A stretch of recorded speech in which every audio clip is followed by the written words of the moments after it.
Hello বন্ধুরা, বসুন্ধরা হেসেলে সবাইকে স্বাগতম। আমি আজকে আলু ভর্তা করব। আলু ভর্তার জন্য আলুগুলো আমি হাতে মাখতেছি না, এগুলো ঘষে ঘষে নিচ্ছি সব, যাতে মাখাটা ভালো হয়, তার জন্য। খেতে খুব ভালো লাগে।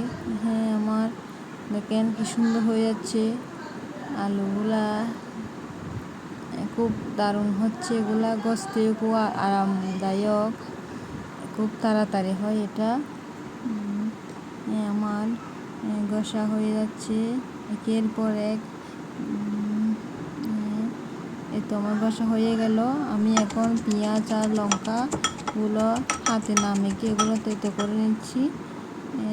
আমি আলু ভর্তার মধ্যে এগুলা উপর দিয়ে দিচ্ছি সুন্দর করে।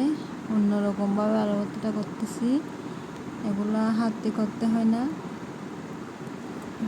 হয়ে গেল। আমি এখন কাচ্চিঘানি সরিষা তেল দিয়ে এখন এগুলা মেখে খেয়ে ফেলবো।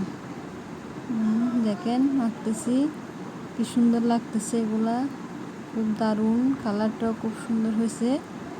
এভাবে খুব সহজে আলু ভর্তা করা যায়। আমি একটা অন্য পদ্ধতিতে আলু ভর্তা আপনাদেরকে দেখাচ্ছি। এটা একবার হলেও টেস্ট করে দেখবেন, খুব ভালো লাগবে। দেখেন খুব সুন্দর লাগতেছে, দেখছেন? কোথাও কোনো ইয়ে নেই, খুব সুন্দর হয়ে গেল। ধন্যবাদ সবাইকে।